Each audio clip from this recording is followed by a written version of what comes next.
Introduction from Queer by William S. Burroughs.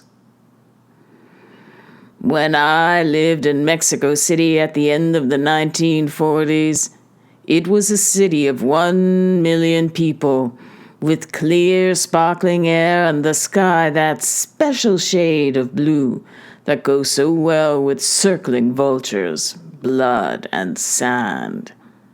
The raw, menacing, pitiless Mexican blue.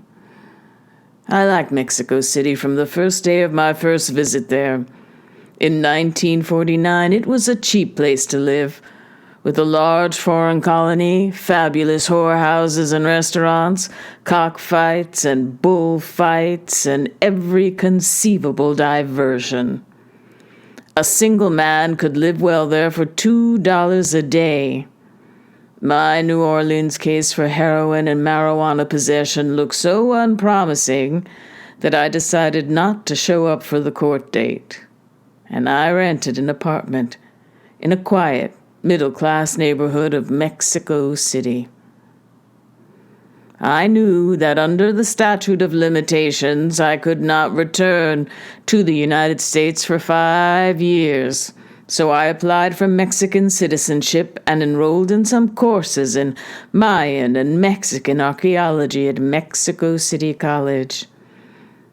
The GI Bill paid for my books and tuition, and a $75 per month living allowance.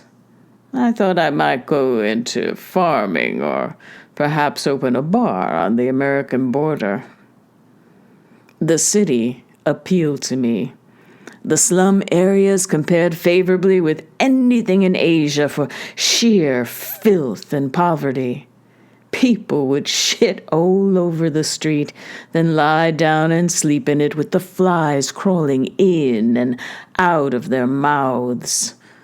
Entrepreneurs, not infrequently lepers, built fires on street corners and cooked up hideous, stinking, nameless messes of food, which they dispensed to passers-by. Drunk, slept right on the sidewalks of the main drag, and no cops bothered them. It seemed to me that everyone in Mexico had mastered the art of minding his own business. If a man wanted to wear a monocle or carry a cane, he did not hesitate to do it, and no one gave him a second glance. Boys and young men walked down the street arm in arm, and no one paid them any mind. It wasn't that people didn't care what others thought. It simply would not occur to a Mexican to expect criticism from a stranger, nor to criticize the behavior of others. Mexico was basically an Oriental culture that reflected 2,000 years of disease and poverty and degradation and stupidity and slavery and brutality and psychic and physical terrorism. It was sinister and gloomy and chaotic, with the special chaos of a dream. No Mexican really knew any other Mexican, and when a Mexican killed someone, which happened often, it was usually his best friend. Anyone who felt like it carried a gun, and I read of several occasions where drunken cops shooting at the habitués of a bar were themselves shot by armed civilians. As authority figures, Mexican cops ranked with streetcar conductors. All officials were corruptible. Income tax was very low, and medical treatment was extremely reasonable, because the doctors advertised and cut their prices. You could get a clap cured for $2.40, or buy the penicillin and shoot it yourself. There were no regulations curtailing self-medication, and needles and syringes could be bought anywhere. This was in the time of Alamein, when the mordida was king, and a pyramid of bribes reached from the cop on the beat up to the presidente. Mexico City was also the murder capital of the world, with the highest per capita homicide rate. I remember newspaper stories every day like these. A campesino is in from the country waiting for a bus. Linen pants, sandals made from a tire, a wide sombrero, a machete at his belt. Another man is also waiting, dressed in a suit, looking at his wristwatch, muttering angrily. The campesino whips out his machete and cuts the man's head clean off. He later told police, "He was giving me looks muy feo, and I could not contain myself." Obviously, the man was annoyed because the bus was late and was looking down the road for the bus when the campesino misinterpreted his action, and the next thing, a head rolls in the gutter, grimacing horribly and showing gold teeth. Two campesinos are sitting disconsolate by the roadside. They have no money for breakfast, but look, a boy leading several goats. One campesino picks up a rock and bashes the boy's brains out. They take the goats to the nearest village and sell them. They are eating breakfast when they are apprehended by the police. A man lives in a little house. A stranger asks him how to find the road for ayahuasca. "Ah, this way, senor." He is leading the man around and around. "The road is right here." Suddenly he realizes he hasn't any idea where the road is, and why should he be bothered? So he picks up a rock and kills his tormentor. Campesinos took their toll with rock and machete. More murderous were the politicians and off-duty cops, each with his .45 automatic. One learned to hit the deck. Here is another actual story. A gun-toting politico hears his girl is cheating, meeting someone in this cocktail lounge. Some American kid just happens in and sits next to her. When the macho bursts in, "Chingao!" holds out his .45 and blasts the kid right off his bar stool. They drag the body outside and down the street a ways. When the cops arrive, the bartender shrugs and mops his bloody bar and says only, "Malos esos muchachos."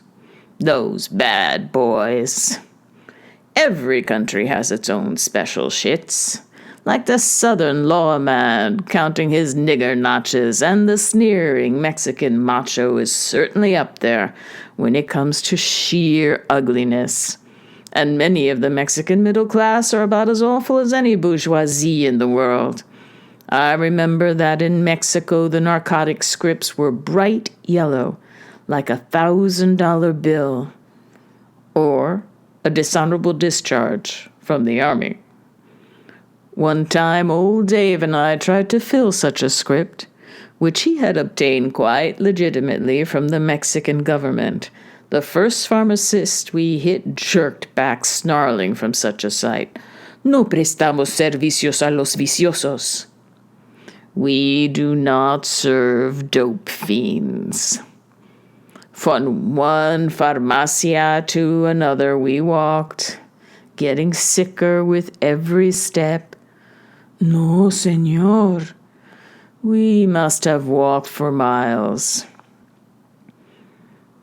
"Never been in this neighborhood before? Well, let's try one more." Finally, we entered a tiny hole-in-the-wall farmacia. I pulled out the receta, and a gray-haired lady smiled at me. The pharmacist looked at the script and said, "2 minutes, señor." We sat down to wait. There were geraniums in the window. A small boy brought me a glass of water, and a cat rubbed against my leg. After a while, the pharmacist returned with our morphine. "Gracias, señor." Outside, the neighborhood now seemed enchanted. Little farmacias in a market, crates and stalls outside, a pulqueria on the corner, kiosks selling fried grasshoppers and peppermint candy black with flies, boys in from the country in spotless white linen and rope sandals, with faces of burnished copper and fierce, innocent black eyes, like exotic animals of a dazzling, sexless beauty. Here's a boy with sharp features and black skin, smelling of vanilla, a gardenia behind his ear. Yes, you found a Johnson, but you waded through Shitville to find him. You always do. Just when you think the earth is exclusively populated by shits, you meet a Johnson. One day, there was a knock on my door at 8 in the morning. I went to the door in my pajamas, and there was an inspector from immigration. "Get your clothes on. You're under arrest." It seemed the woman next door had turned in a long report on my drunk and disorderly behavior, and also there was something wrong with my papers, and where was the Mexican wife I was supposed to have? The immigration officers were all set to throw me in jail to await deportation as an undesirable alien. Of course, everything could be straightened out with some money, but my interviewer was the head of the deporting department, and he wouldn't go for peanuts. I finally had to get up off of $200. As I walked home from the immigration office, I imagined what I might have had to pay if I really had an investment in Mexico City. I thought of the constant problems the 3 American owners of the ship Ahoy encountered. The cops came in all the time for a mordida, and then came the sanitary inspectors, then more cops trying to get something on the joint so they could take a real bite. They took the waiter downtown and beat the shit out of him. They wanted to know where was Kelly's body stashed, how many women been raped in the joint, who brought in the weed, and so on.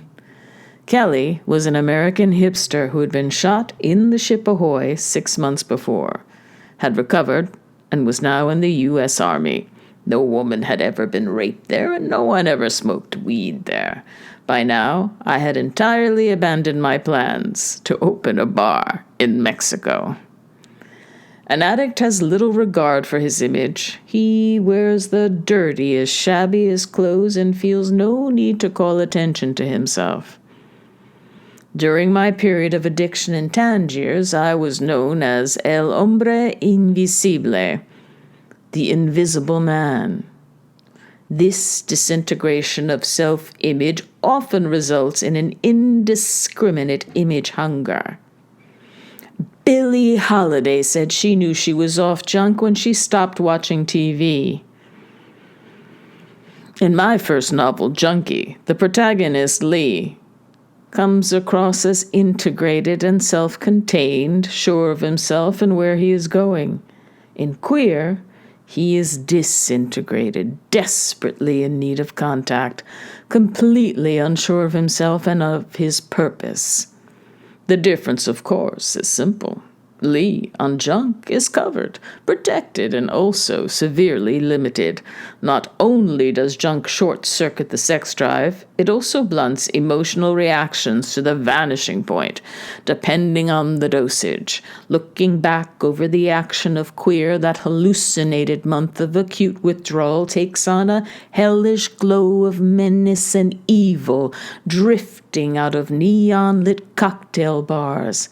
The ugly violence, the 45, always just under the surface. On junk, I was insulated, didn't drink, didn't go out much, just shut up and waited for the next shot. When the cover is removed, everything that has been held in check by junk spills out. The withdrawing addict is subject to the emotional excesses of a child or an adolescent, regardless of his actual age, and the sex drive returns in full force. Men of 60 experience wet dreams and spontaneous orgasms, an extremely unpleasant experience. Agaçant, as the French say, putting the teeth on edge. Unless the reader keeps this in mind, the metamorphosis of Lee's character will appear as inexplicable or psychotic. Also bear in mind that the withdrawal syndrome is self-limiting, lasting no more than a month, and Lee has a phase of excessive drinking, which exacerbates all the worst and most dangerous aspects of the withdrawal sickness: reckless, unseemly, outrageous, maudlin, in a word, appalling behavior. After withdrawal, the organism readjusts and stabilizes at pre-junk level.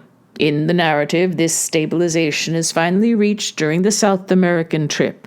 No junk is available, nor any other drug after the paregoric of Panama.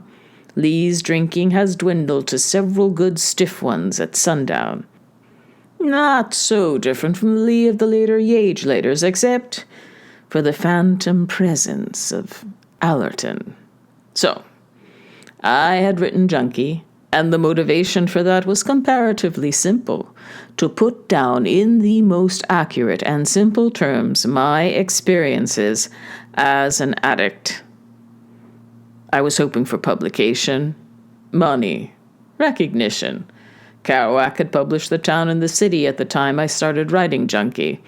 I remember writing in a letter to him when his book was published that money and fame were now assured.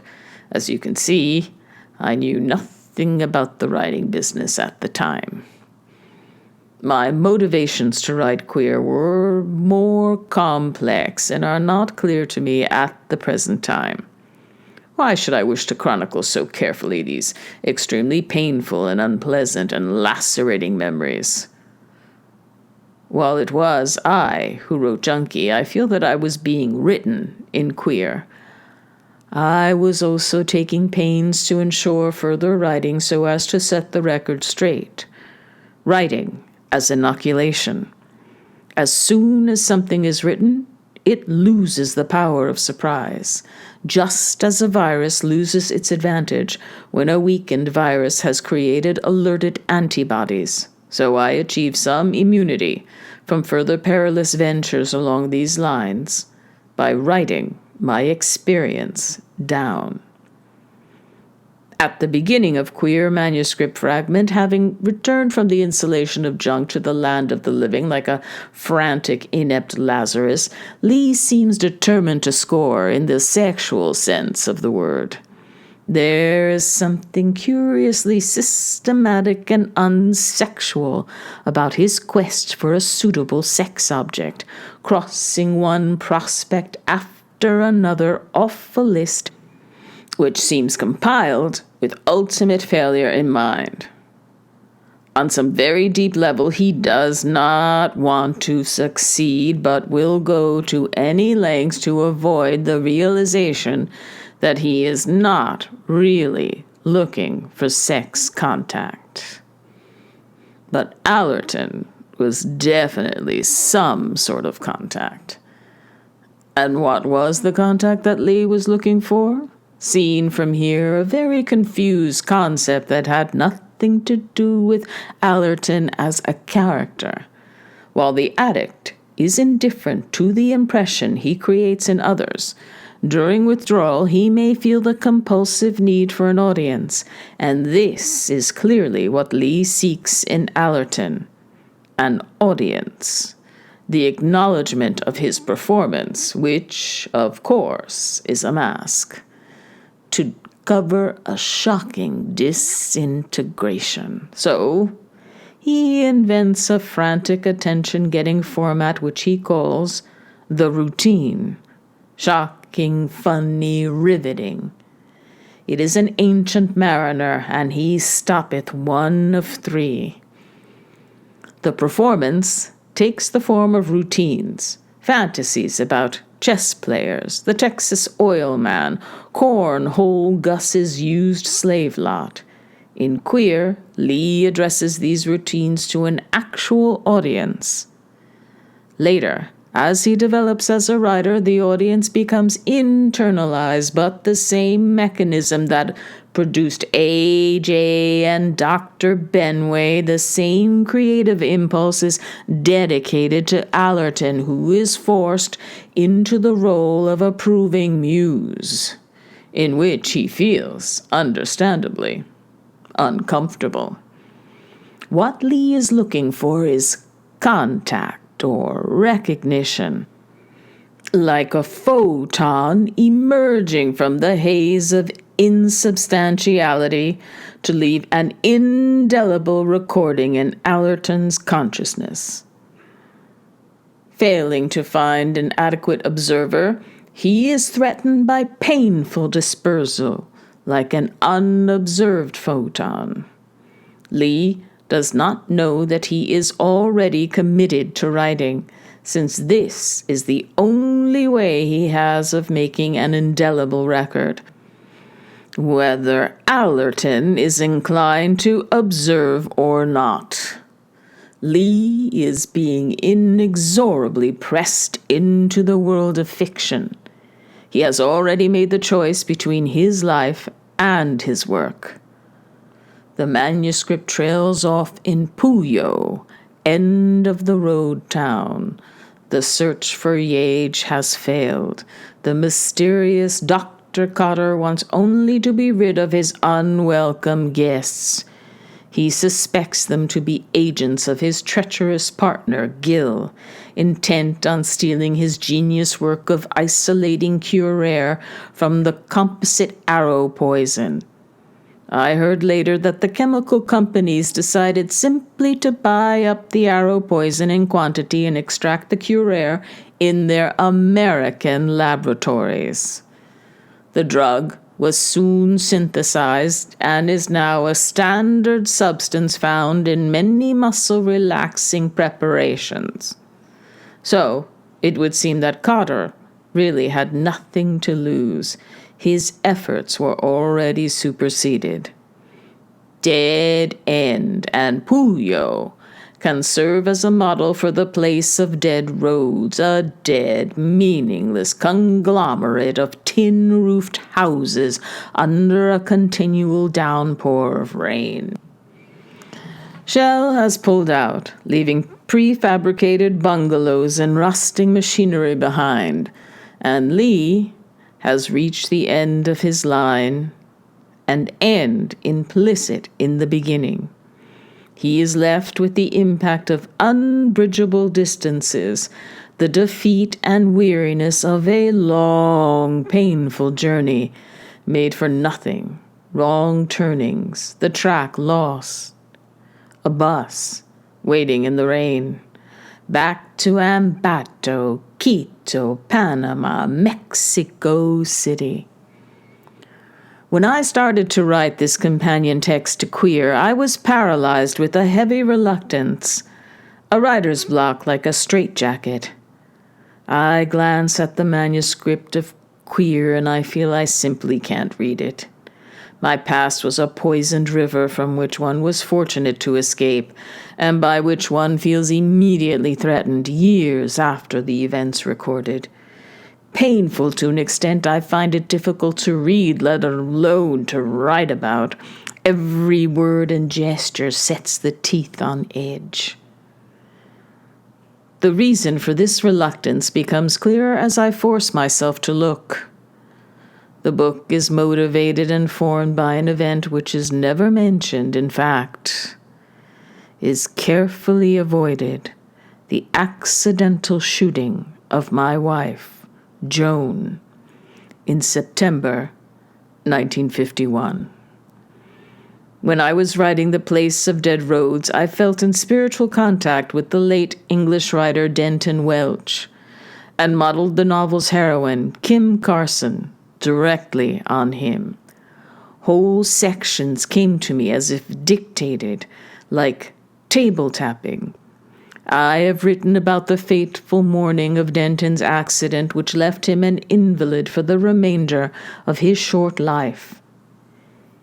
If he had stayed a little longer here, not so long there, he would have missed his appointment with the female motorist who hit his bicycle from behind for no apparent reason. At one point, Denton had stopped to have coffee, and looking at the brass hinges on the cafe's window shutters, some of them broken, he was hit by a feeling of universal desolation and loss. So every event of that morning is charged with special significance, as if it were underlined. This portentous second sight permeates Welch's writing. A scone, a cup of tea, an inkwell purchased for a few shillings, become charged with a special and often sinister significance. I get exactly the same feeling to an almost unbearable degree as I read the manuscript of Queer. The event, towards which Lee feels himself inexorably driven, is the death of his wife by his own hand, the knowledge of possession, a dead hand waiting to slip over his like a glove. So a smog of menace and evil rises from the pages, an evil that Lee, knowing and yet not knowing, tries to escape with frantic flights of fantasy, his routines, which set one's teeth on edge because of the ugly menace just behind or to one side of them, a presence palpable as a haze. Brian Gyson said to me in Paris, "For ugly spirit shot Joan because..." A bit of mediumistic message that was not completed. Or was it? It doesn't need to be completed if you read it. Ugly spirit shot Joan to because. That is, to maintain a hateful parasitic occupation. My concept of possession is closer to the medieval model than to modern psychological explanations with their dogmatic insistence that such manifestations must come from within and never, never, never from without. As if there were some clear-cut difference between inner and outer.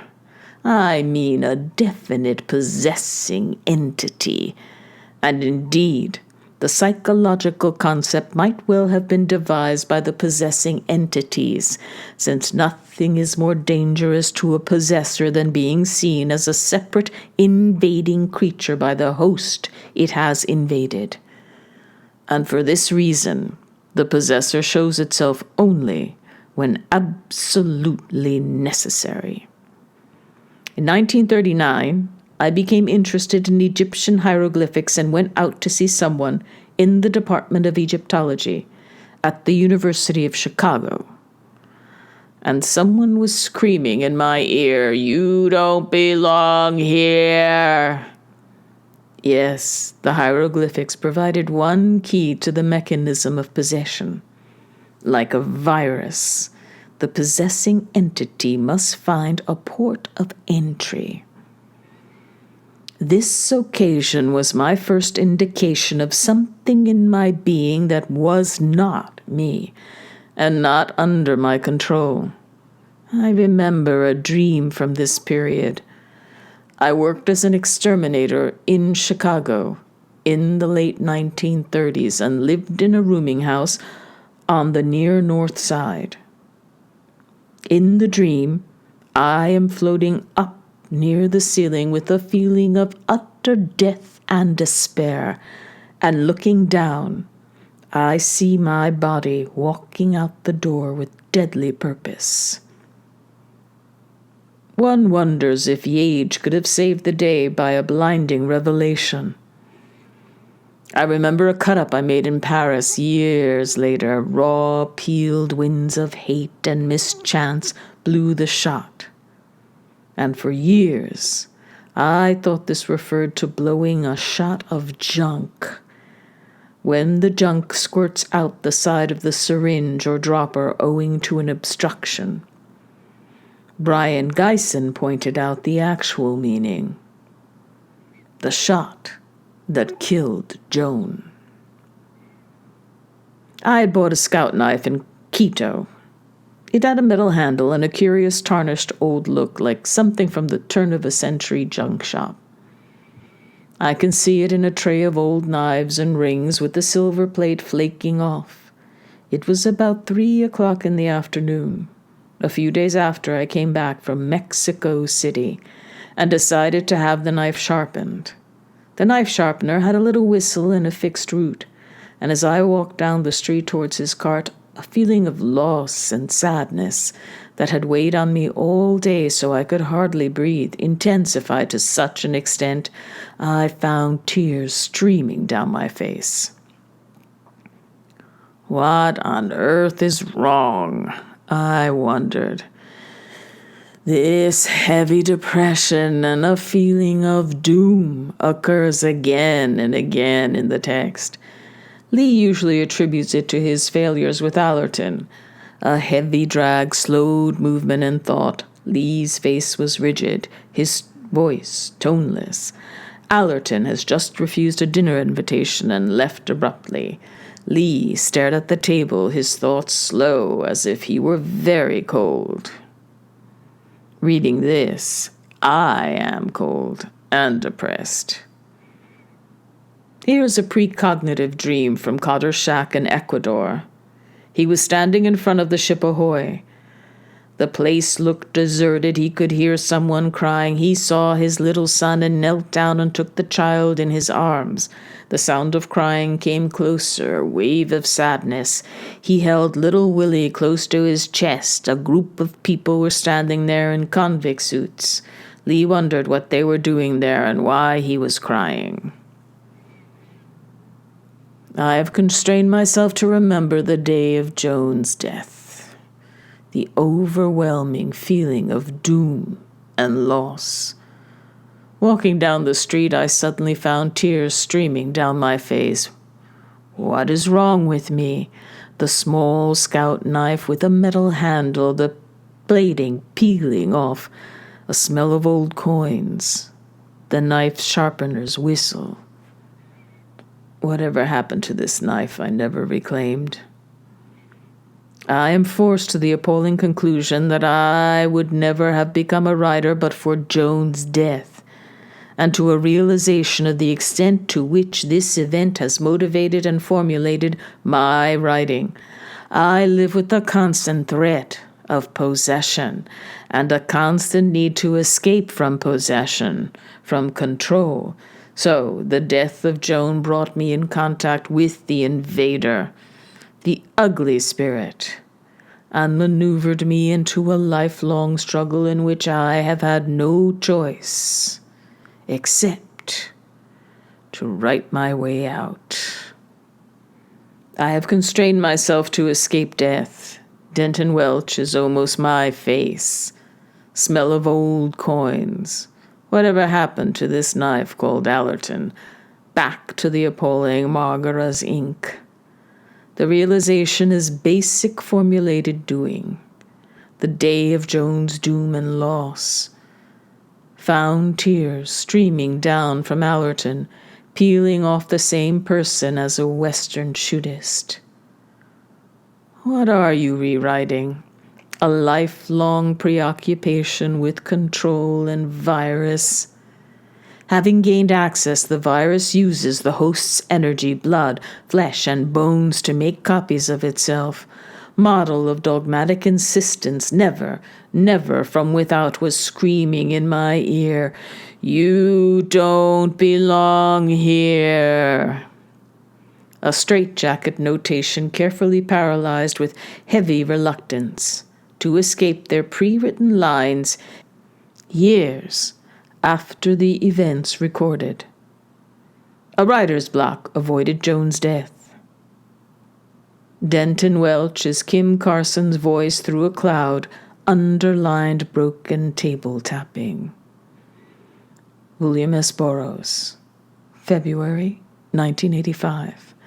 Originally intended as a sequel to his first book, Junkie, Queer was written by Burroughs in the late 1940s in Mexico City.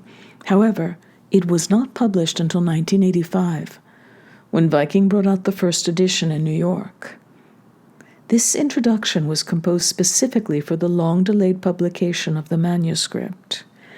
And the book is now a feature film starring James Bond, Daniel Craig, in what is no doubt going to be a very juicy role. I've not seen the film, but I will eventually. And I probably will not record this whole book. Fun as it is for me to try to very badly impersonate William S. Burroughs, but I thought this introduction was very, very compelling. So I recorded it.